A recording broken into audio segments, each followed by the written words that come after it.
Good evening, Ratbags. How you all doing? All right. Here we are. Just give me a moment for the obligatory sound check, just so I can make sure, excuse me, that everything is up and running on the outward end. Hooray! There we go. Excellent. The echo's working. The lights are charged. We have a book. You know the book. It is Stark. Welcome to night 12. Alright, sorry for my absence yesterday. My life is just a bit very big at the moment, and I don't have I just run out of energy a lot, and it's just how it goes. I just pass out. Anyway, I did want to show you my cool new slippers, but anyway, next let's get into it. Okay. Let me wet my whistle, you know the deal.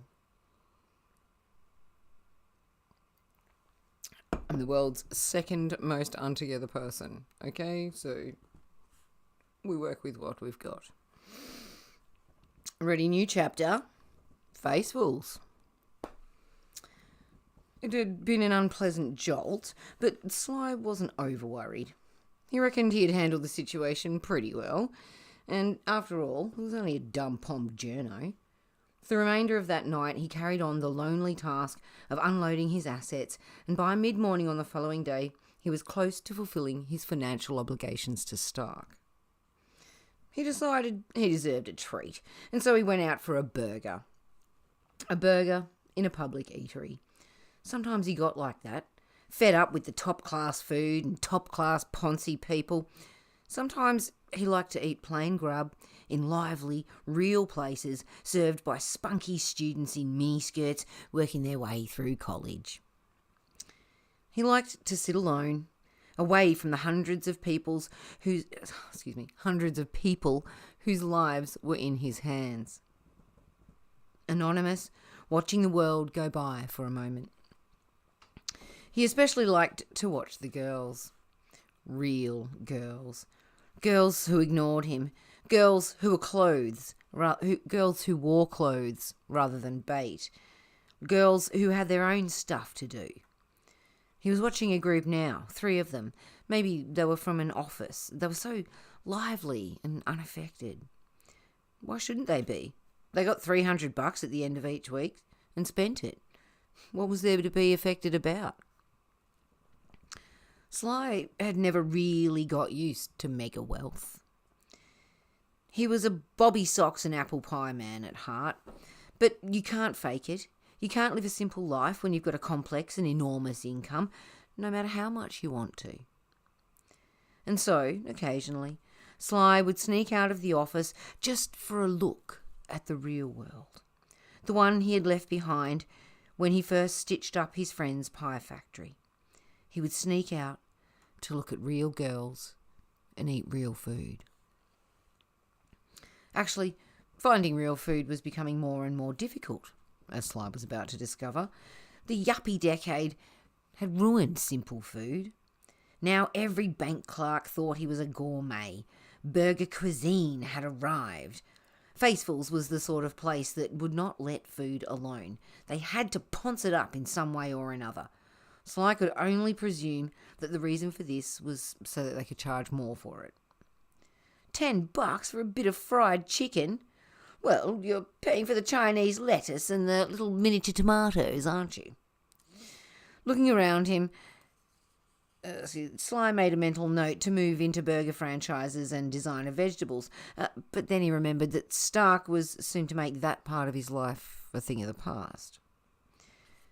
He accepted a menu from a waitress in a huge T-shirt, belted at the waist to make a dress. In Sly's jaded mood, she seemed to be a living embodiment of freshness and vitality. He smiled his winning smile. She thought, ugh, shit, the liras never tip. The menu was 3 square feet of laminated plastic. The thing flapped around like a sail on a transatlantic yacht race. You could have gone surfing on it. And the reason for the menu's great size was not because the selection was fabulously extensive. On the contrary, the choice was minimal. Burgers, steaks, ribs, chicken, and a thing called seafood, which was white and covered in breadcrumbs. The problem was that each dish apparently required a stomach-turningly trite description, presumably so that the diner was left in no doubt about just how horrible this meal was going to be. Faceful, saucy prawns between the sheets. Gorgeous, juicy prawns stretched temptingly between luscious, layered squirts of the chef's own sauce. Oh, irresistible! Sly had never met the chef, but he was damn sure that he could do well without a squirt of his sauce. Sly wanted a burger, so with incisive intuition, he ordered a thing called the Faceful Burger. Just a plain Faceful looking for a home. Oh, excuse me, got to do the voice. Just a plain Faceful looking for a home.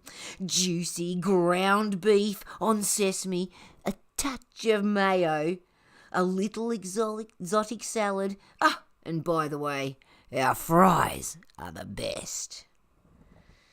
This description was off-putting enough, but it sounded like gastronomic heaven compared with what Sly actually got. They had not mentioned kiwi fruit, nor the avocado. They definitely had not warned him about the pine kernels. These were not the things a person wanted to have to scrape off his food when he fancies just a plain burger. I hear you, Sly. The touch of mayo had become about a pint of sickly sweet slime. There were currants in the salad, and the fries were thick cut, and done in their jackets. With a sinking heart, Sly realised that he was in a burger joint that was too trendy to even peel its potatoes. Sly went back to staring at the waitresses. The Echo Action Team. Linda Reeve, the dumb pom journo, was not going to be the only ripple in Sly's pond that day. Another one was drawing up outside the brasserie in a beautiful old red Holden with white wall tyres. The redhead in the huge hat who was driving turned to her companions. Colin, you stay here with Zim, okay? Me and Walter will go in and talk to him, said Rachel. Cool, said CD, who clearly thought it wasn't. His idea of a great day out was not sitting in a car minding a half-mad, bollocksless psycho with a chip on his shoulder.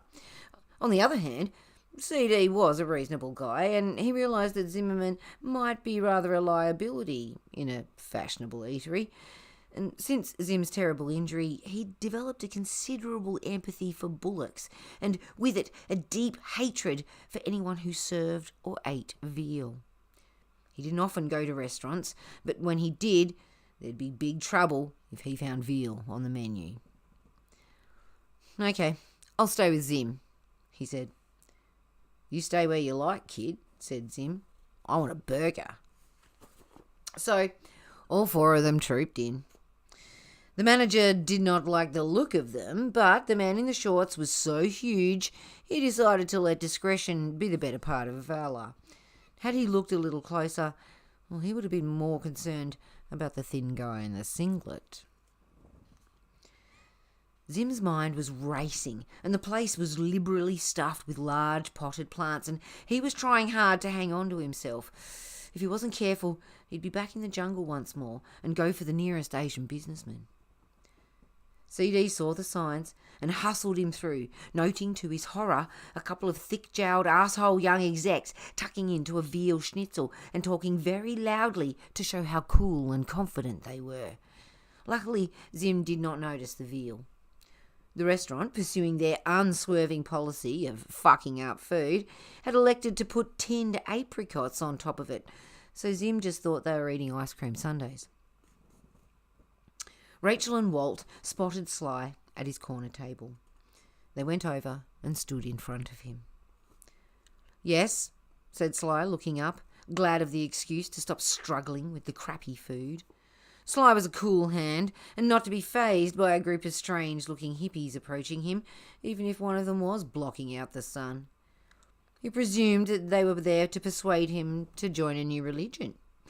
Besides, not 15 feet away was a table full of his goons, sipping mineral water, just itching to kill someone.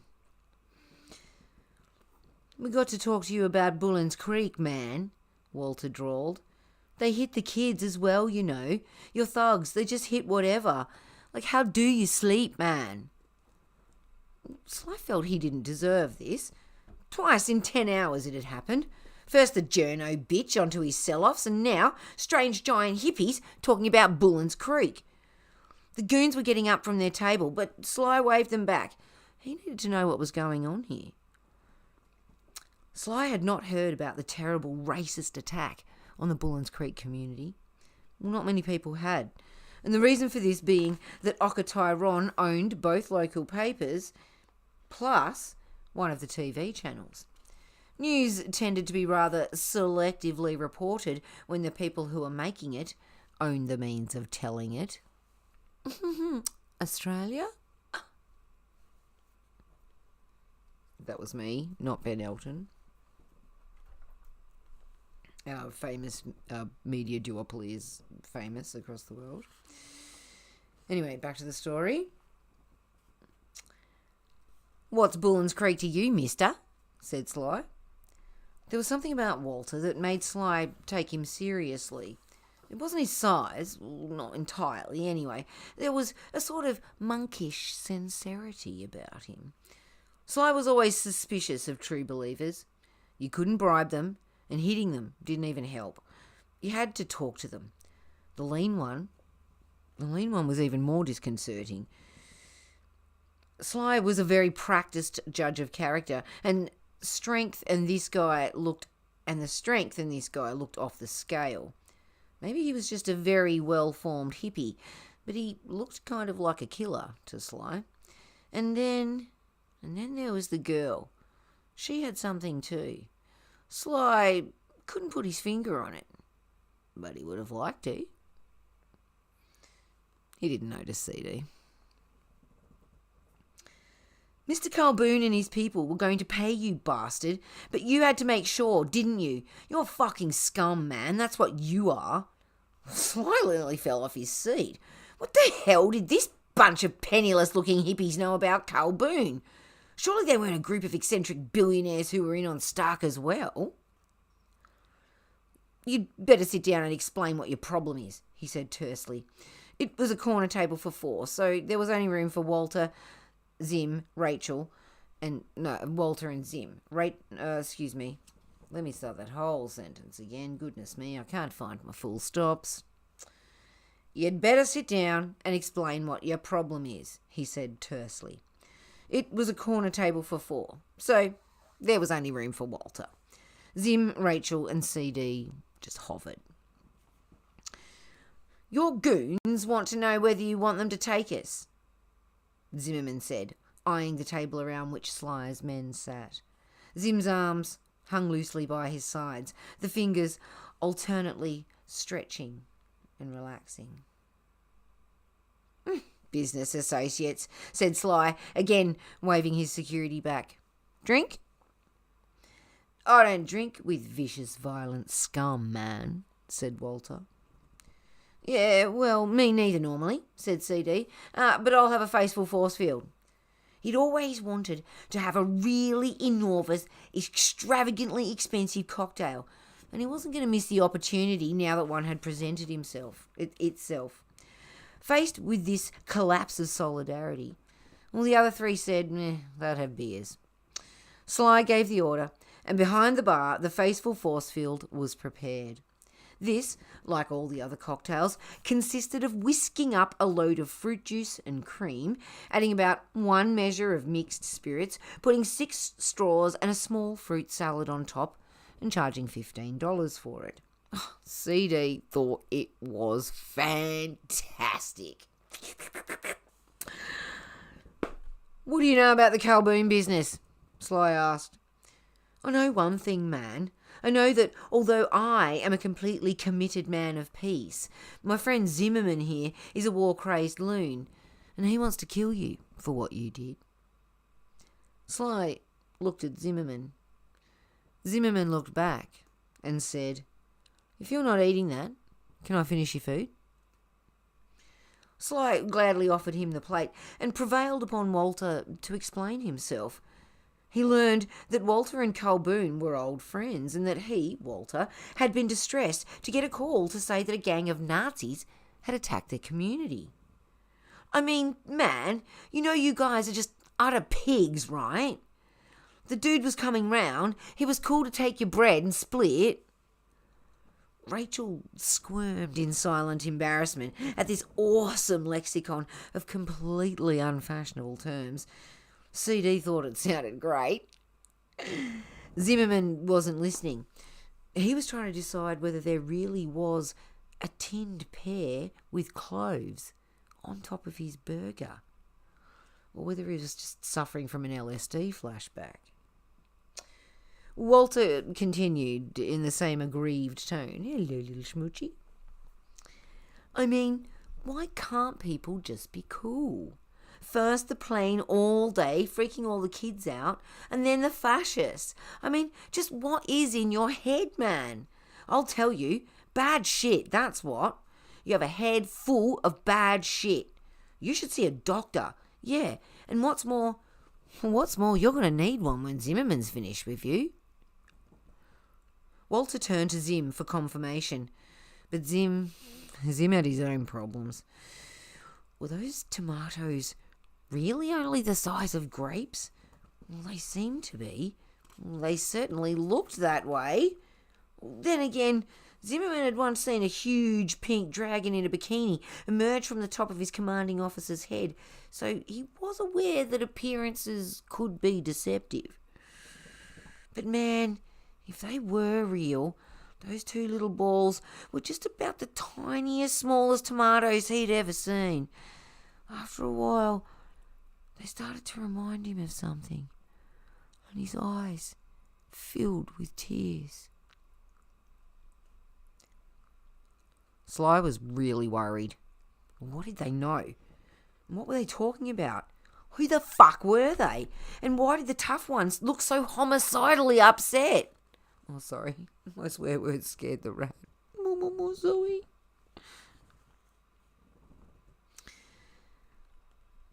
Look, he said, I don't know what all this is about.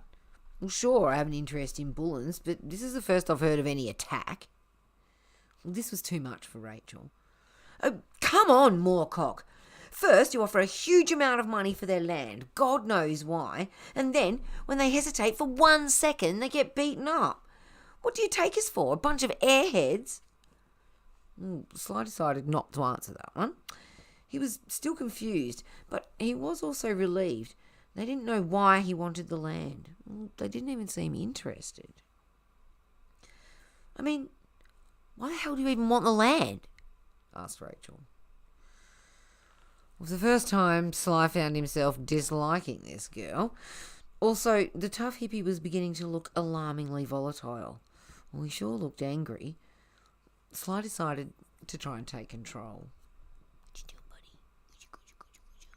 Yes, he's a good boy. Yeah, just in case anyone is into pet rats. He's my little boy drinking hot chocolate. He's a wee little boy. Eh? Goodest boy. He knows I can't really stop him at the moment, so...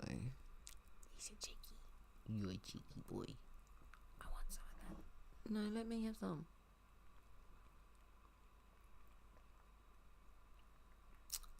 Thanks, mate. Thanks. Here you go. Have it back.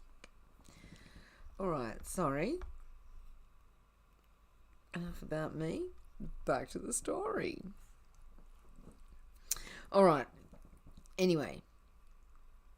This was too much for Rachel. Sly decided not to answer that one. Well, he was still confused, but he was also still relieved. They didn't know why he wanted the land, and they didn't even seem interested. I mean, why the hell do you even want the land? Said Rachel. So for the first time, Sly found himself disliking the girl. Also, the tough hippie was beginning to look alarmingly volatile. He sure looked angry. Well, Sly decided to try and take control. Look, I can see that it's going to be difficult to prove that I had nothing to do with this, but I didn't, said Sly truthfully and firmly, although he was beginning to form a pretty sound theory about who had. Christ, Okatyron was a vicious, stupid bastard. Why couldn't he have just left things up to Sly? Well, the situation was tricky. Shy shot a glance at Zimmerman, who was obviously getting ready to explode. Sly had to allay their suspicions and stop them probing any further. He had to try and get the proof they needed to show that he had not been involved. The restaurant was nearly empty now. He produced a portable telephone and offered it to Rachel. Dial the Bullens Creek police station. Here's the number. Rachel took the phone. CD was green with envy. He would have loved to have had a go on one of those phones. Ask for the chief. Say it's Sly Moorcock calling. Rachel did this, and having thus established that it really was the chief of Bullens Creek Police, Sly took back the phone, motioning Rachel and Walter to lean in and listen close. He turned the volume on the phone up a little, but not too much. He definitely fancied Rachel, and he liked the idea of getting closer to her. Walter, he'd have to put up with. Hi, Brad. Sly. Oh, yeah, thanks. I enjoyed it too. The dingoes sure know how to throw a rage. Listen, you know I'm taking an interest in land purchase round your way. A lot of action, high investment, good for the town and all that. But I heard you had some trouble out at the community. I don't like that, Brad. What's the story? Rachel and Walter could hear the police chief's reply quite clearly. He was the exuberant, shouty, friendly type, if you're a white landowner, that is. Oh, no worries, Sly, definitely a one-off. Perth have picked up the ringleader, a known skinhead troublemaker called Gordon. He'll do some time, no question. This is his umpteenth bust on similar charges, the little shit. I mean, Christ, no one's in love with the Aboriginals, but this guy's pathological. He just can't stop bashing him. They do over the odd country town, it's happened before. They put up posters and stuff about white Australia. Pathetic, really. The feckin' Japs own the place anyway. But don't you worry, Mr. Warcock. When he gets out, if he shows his face around here, I'll hand him over to the Aboriginal women. They'll fucking eat him. Sly thanked the policeman, turned off the phone, and put it away. Well, said Sly, that's the story. Pretty disgusting stuff, in my opinion. Quite frankly, I deeply resent you implying that I would be involved with a thug like that. Apart from anything else, what do you think it would do for my reputation? Well, Walter and Rachel had to admit that he had a point. He really did seem to be genuinely surprised about the whole thing, which was hardly surprising, since he actually was. Maybe it really had been a coincidence. Sly reckoned he'd convinced the girl and the huge hippie, but the tough one was obviously still furious. Maybe it really had been a coincidence. Sly reckoned... Sly hoped... let me start the paragraph again. Goodness me, jippy jumpy. Jimpy jumpy, jimby jamby jumbo. Sly reckoned he'd convinced the girl and the huge hippie, but the tough one was obviously still furious. Sly hoped they could get him out before he blew. They didn't. Zimmerman could bear it no longer. He had finally decided that what was on his plate was real, and he did not like it. I mean, what is the point? He shouted. I mean, what is the point? You know what I mean? Is it me or what? I mean, I rarely get a chance at decent food. Walter was a little hurt at this, since he did most of the cooking at their place, but Zimmerman was too upset to worry about Walter's sensibilities right now. So when I do get a stab at some groovy chow, what's happened to it? What's happened to it? I'll tell you, it has been fucked up, man. That's what. You know what I mean? Shit, like 10 pears and sweet mayonnaise and skins on the chips. Ugh! I mean, man, what is the point? Can't anything be normal anymore? Can't a groover just have a burger without having to scrape 8 tons of shit off it? And what's with the tomatoes that remind me of my bollocks? Very tactful, man, I must say. Fuck you! Zimmerman walked out to polite applause from the few remaining guests. Well, on the whole, they agreed with every word he had said, although they'd found the bit about his bollocks a little confusing. I'm glad for somebody finally said something, they all whispered to each other. New chapter.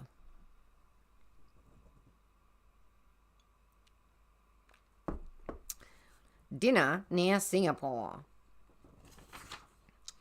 Sly and Tyrone shared a private plane to Nagasiu's private island off the coast of Singapore. They barely spoke for the whole journey, that is, until 5 minutes before touchdown, when Sly noticed an ominous grey frigate hanging around in the little harbour. Jesus, he said, pointing. What the hell are the Navy doing here? Tyrone looked. That's not the Navy, he said. That's Nagasiu's. He owns his own warship? Asked Sly in surprise. 4 of them, and 4 M16s. He's a very big player, Sylvester, was the patronising reply. On landing, Sly was shown to his chalet by a uniformed and armed guard. There was a distinct change from the gay maitre d' at California Dreaming. Sly felt uncomfortable. He wished he'd brought a gun himself. Dinner was held under a beautiful Southeast Asian sky, with the lights of Singapore City turning the vast canopy a fabulous dappled orange. Excuse me.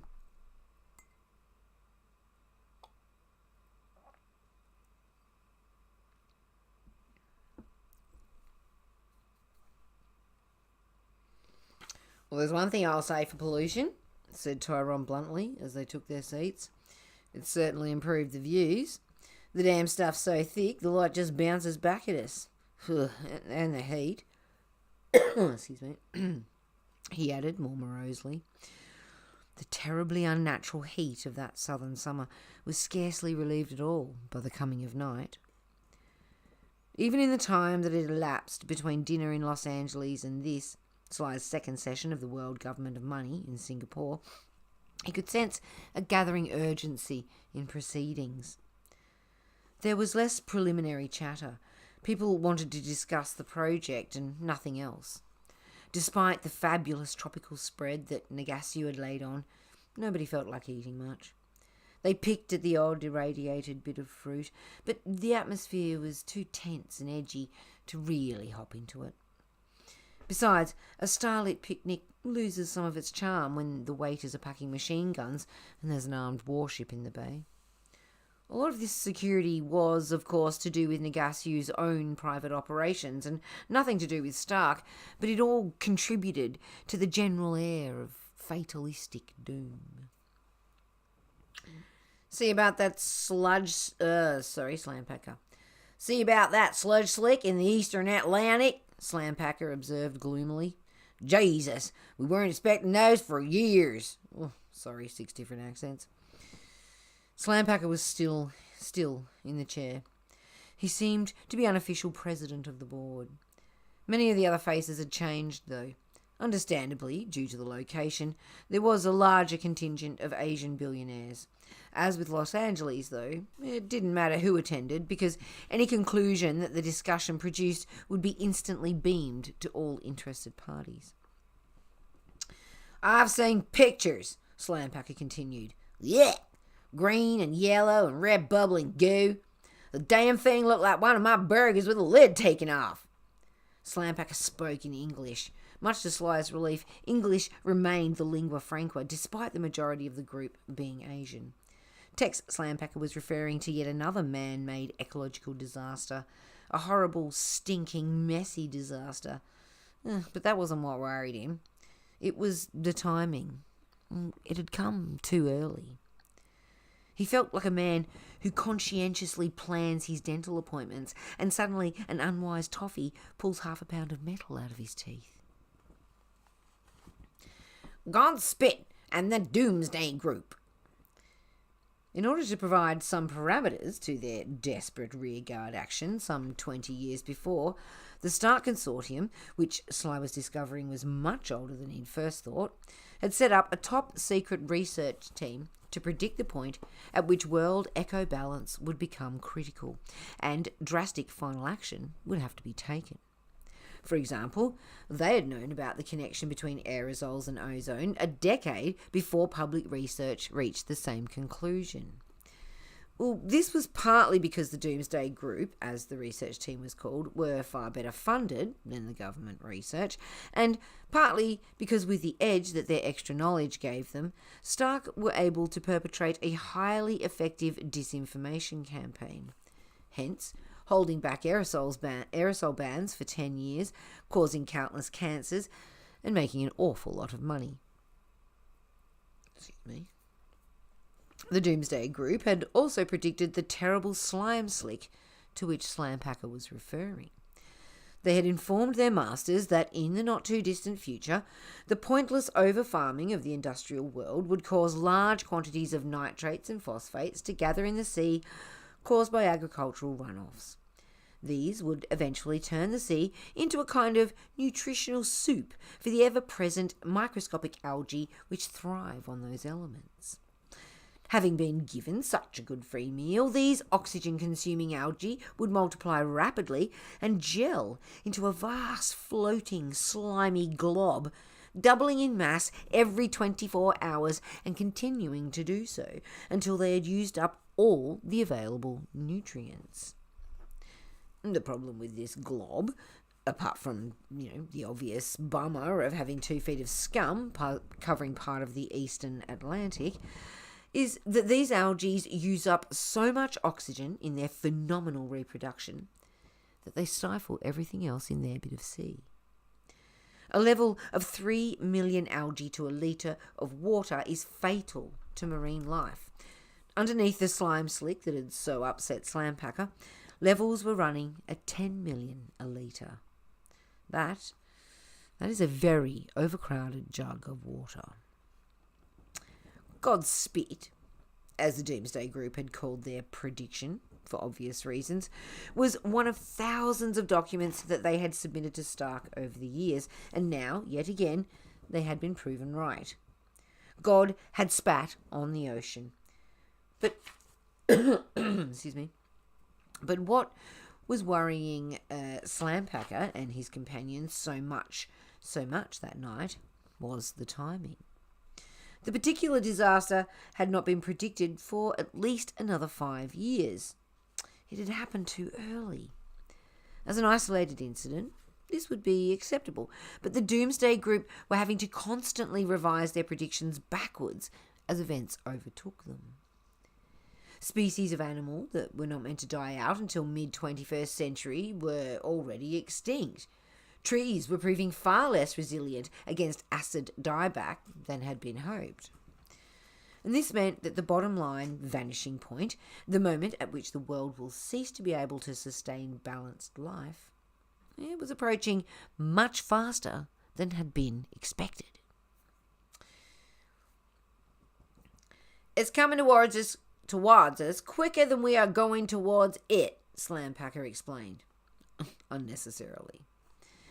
The original vanishing point scenarios arrived at by the Doomsday Group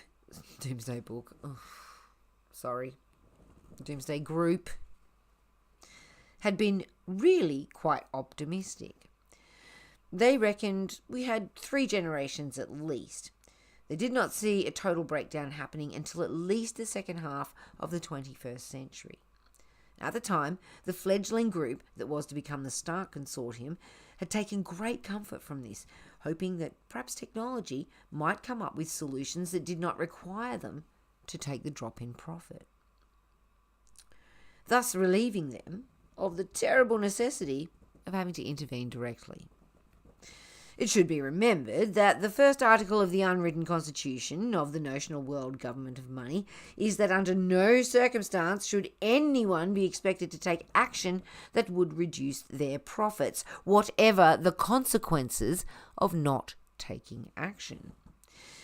Stark's central assumption being that there is no point in curtailing antisocial activities because if you don't do it, well, someone else will. Unfortunately, ever since those heady, optimistic days, Armageddon had been getting closer. The consortium had already decided that the time had come to take drastic action even before Sly joined. Now some alarmists in the group were beginning to wonder if they had made their move too late. That kind of speculation is quite pointless, snapped My Woe, a small Southeast Asian bloke who Sly knew well by reputation. Well, he was much admired for managing to employ more labour for less cash than anyone since the pharaohs built the pyramids. My Woe brought the same calm logic to his assessment of the Armageddon plan.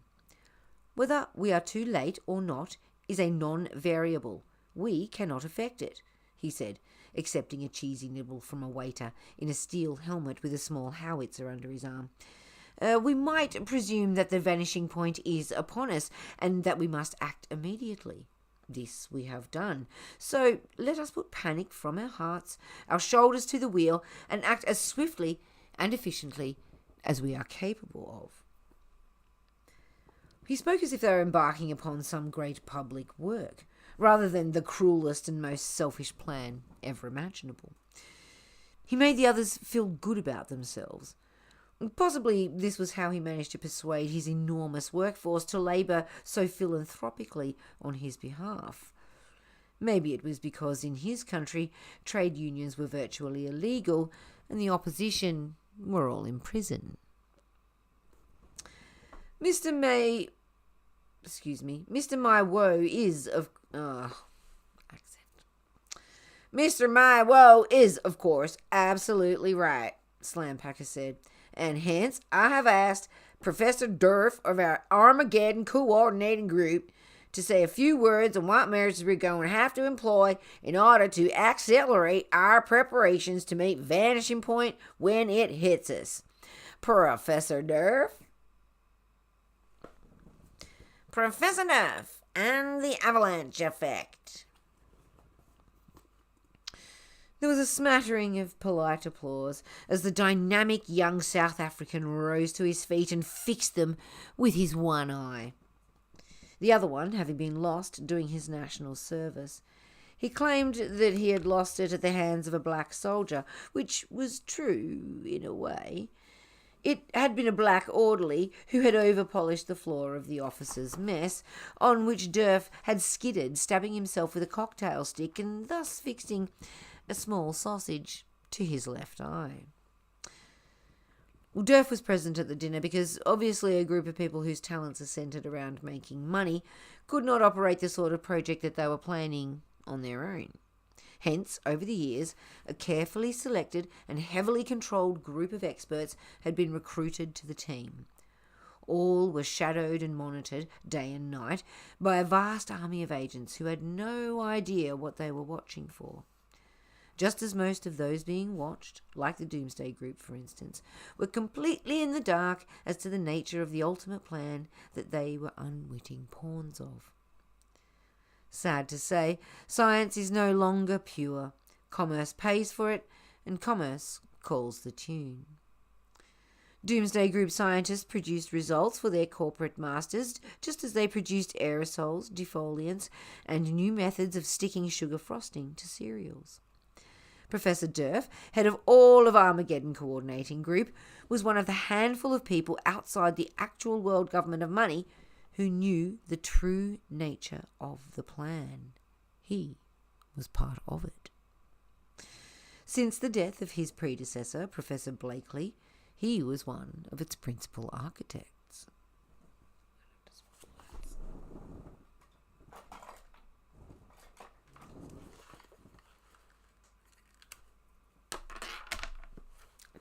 I just have to swap my light.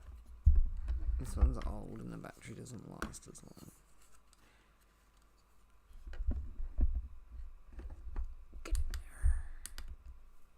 Alright. Okay, we good? Excuse me.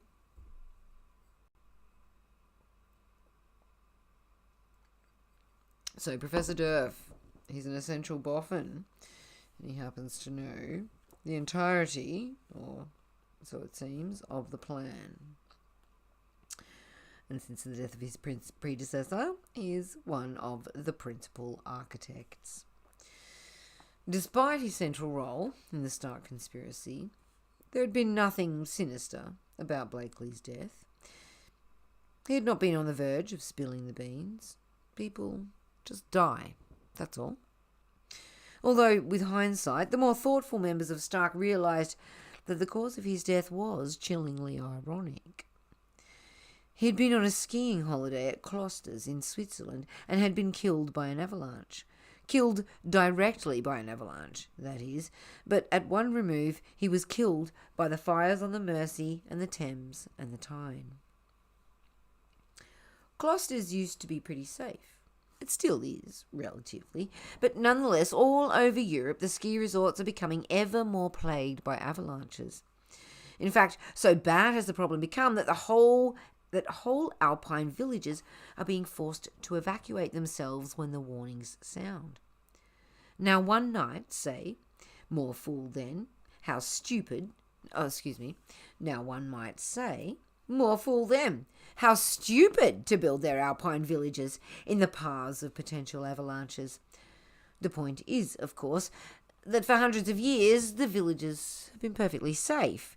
The thick tree cover on the mountainsides had anchored the snow to the ground, and that which did slip away was soon stopped and dispersed by the tough little high-flying forests. Not so anymore, unfortunately.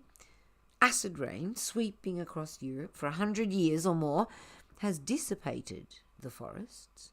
The mountains are going bald. It is possible to filter the factories and power stations that produce the sulphur that turns the water to acid, but it's expensive, so of course it's not done. Little fir trees on frozen mountaintops do not carry a lot of weight when it comes to balancing market forces, but they carry a fuckload of weight when an avalanche lands on your head.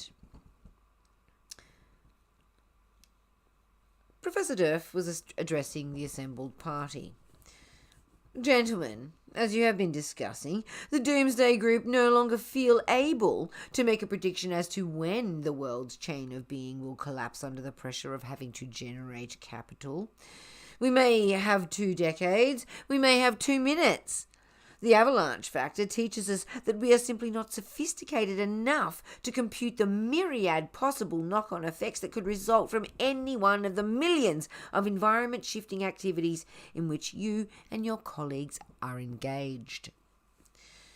The term avalanche factor was a term coined in honour of Professor Blakely, whose death graphically demonstrated the fact that it is relatively easy to deduce a cause from an effect, but a mental nightmare to predict effects from causes.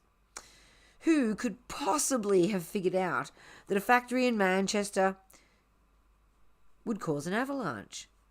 You'd need a brain the size of Heathrow Airport. But once it's happened, then it's comparatively easy to work backwards to the cause through a process of deduction.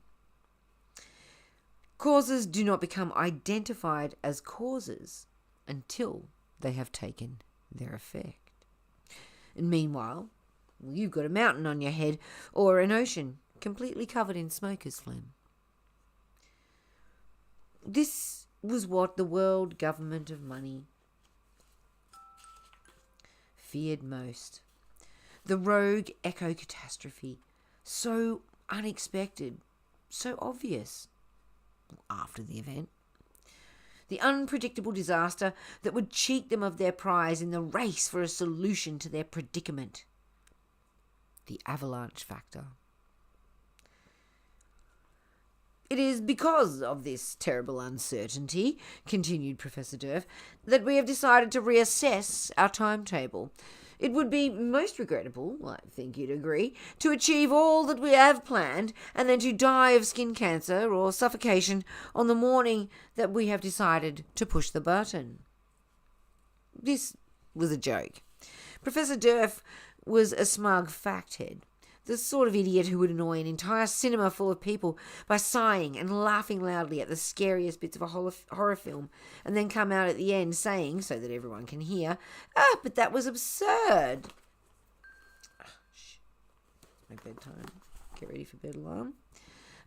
But that was absurd. It is a biophysical impossibility for antimatter to transpose itself in that matter. One of the reasons that Professor Durf had been selected for the project was that he had no friends and hence was less likely to breach security in idle chit-chat. Crash, bang, wallop. Professor Durf continued. And so we have a problem, gentlemen, a very big problem. Out of the blue, or perhaps these days I should say out of the smog, the summer of Stark is upon us. Unfortunately, the astronomical costing of the final stages of our project has always been computed as taking place over a number of years, taking time to slowly accumulate spending capital and negotiate the prices of what we need from strength. Each one of you have slowly begun breaking up your resources and had intended to continue doing so for the foreseeable future. Unfortunately, the predictions of the Doomsday Group and the fear of avalanches has made it a necessity that the final assemblage take place immediately, within months. No one in the consortium makes the hardware required for Stark, only governments do that. And when we suddenly attempt to buy everything at once, we will force prices sky high. We will create a seller's market for the things we are trying to buy. In short, gentlemen, we won't be able to afford it. There was a nervous silence as the assembled company struggled with the meaning of the words, can't afford. Durf was loving every minute of his brisk, bossy monologue. If he hadn't been an incredibly brainy person, he would have been an officious one-eyed council clerk or something. Sly hated him. All right, Sly had decided to go along with the monstrous project because he could see the logic in it, but Christ, you didn't have to enjoy it. Now, hang on a minute, interjected Tyrone. What the hell is this can't afford? Why, if the Stark Consortium were to liquefy all its assets, we could afford anything.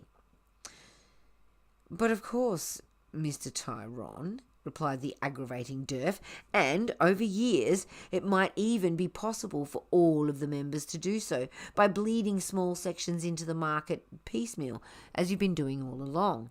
But let me ask you, Mr. Tyrone, if you wish to unload all of your holdings tomorrow, who would you sell to? Well, replied Tyrone. But of course, Durf, as usual, was only asking a rhetorical question. Mr. Moorcock? Mr. Slampacker? Mr. Nagasu? Lord Playing? Perhaps, of course, but unfortunately at the same time they are trying to sell their companies to you. We all swap companies and nobody comes out with a penny. So the logic of Durf's point was beginning to sink in. He continued. Sure, a few of the consortium would find buyers outside of Stark. Not all the money is in the conspiracy, but a lot of the maverick movable ready cash is. Basically, if we wanted to sell all the assets committed to Stark immediately, as we must, according to the Doomsday Group, only Stark can afford to buy it. Ipso facto, we have an impasse. Well, there wasn't much anyone could say. This was, without a doubt, a bit of a blow. So, is that it? Said Sly. Nice meeting you all. What, forget the whole thing? Gentlemen, said Durf, who was absolutely getting an erection from all this tension and attention. We have a solution to suggest to you. Mr. Maiwo, perhaps you would kindly explain. Thank you, Professor Durf, said the sanitized slave owner, who was received warmly at the White House, Downing Street, and any other centre of the civilized world he cared to visit. Gentlemen, we need to bring about a situation where hardware we wish to purchase costs less than the capital that we are about to generate. The present market is buoyant. Nobody can afford to buy us out, and the things we need are hugely expensive. This, then, gentlemen, is my suggestion. We engineer a crash. Altogether, we begin to unload the very cream of our assets, creating a massive bear market. With the kind of megastock that we can load the shelf with, other lesser stock will become worthless. Who will buy John Citizen's meagre assets for $1 when the mighty Slampacker Group stocks are up for 10 cents? Overnight, a panic spiral of previously unknown proportions will develop. A vortex of selling will consume all the notional capital in the world. Small businesses dependent on credit will collapse. Little investors will go to the wall. As in previous crashes, only the very biggest will survive. Those with real assets, those who own the actual means of productions, will actually emerge even stronger because they will be all that's left. Us, gentlemen. Oh, sure, on paper our fortunes will be cut by 40%, but in relative terms, compared to the carnage around us, we will be richer than ever. Add to this the fact that prices of the commodities that we wish to buy will also collapse in the general crash. Governments will lose huge tax revenues as businesses go bankrupt and men are laid off. Millions will turn to welfare. The politicians will be desperate to raise money.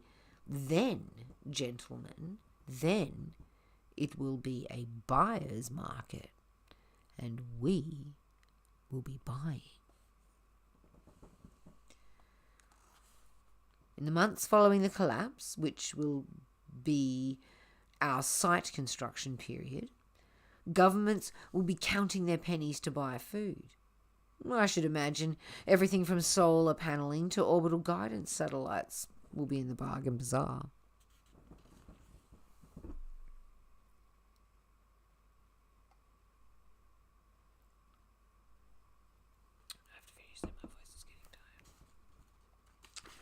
All right, we might leave it there. Sorry, my voice is just getting a little tired. So we'll pick it up next time with a new, not quite chapter, new section of a chapter called Death Warrant. And I thought I'd been streaming for like half an hour, but it's been 54 minutes. Goodness me. All right. It's been a big one this evening. No wonder my voice feels tired. Excellent. So that was fantastic. Very good. We'll pick it up and do all the stuff. Clicky, thummy uppy, downy, subscribey, likey, all the stuff. Poor little YouTuber, just trying to get along. Not monetized. Hopefully you never see any ads on my channel. Well, currently, because that would be YouTube being naughty. Naughty YouTube. Don't put ads on my stuff. I'm not monetized. You shouldn't be able to make money off my paltry views. What do we got? Oh, just let me show you my new slippers.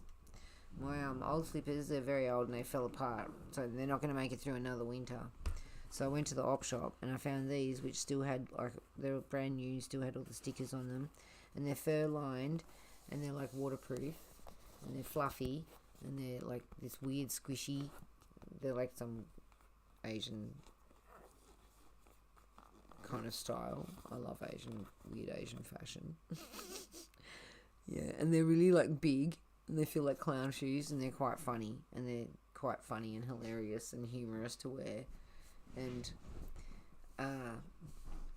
being that a lot of the time when I am wearing clothes, I'm wearing clothes ironically, same as, when I have a hairstyle, it's generally ironic or some kind of humour involved in it. And I thought they were suitably hilarious for me, and they fit me perfectly as well. And they're fluffy lined, and they have an outside sole, which I need because for when I go out to pick my little herbs for my scrambled eggs and to empty my coffee pot into the garden. Anyway, there you go. I just, had to make it all about me for a minute. Woo! I hope the football wasn't too noisy. I just couldn't deal with sitting on a seat. It was making my, making me uncomfortable. Okay. So, keep breathing. Keep breathing. I'm dead serious about this. I'm not serious about very many things, but about that I am. Okay? No long dark tea times of the soul. Get on the phone. There are people that is their job, and that is actually their calling. Their calling is to talk to you and take your burden temporarily for the time that you can't, so that you stay breathing and that you wake up alive tomorrow, okay? Because that's how we want to see ya, alive tomorrow, okay? Love yous. Also, if you're stuck in a crappy relationship situation and stuff like that, there's numbers down in my description. Keep yourself safe, man or woman, or anything in between, any types of relationship. All right, keep them healthy, or work, or just keep to yourself. We love you, and that's all, folks. Here's a couple of bars of some shitty guitar playing to take us out. Bye.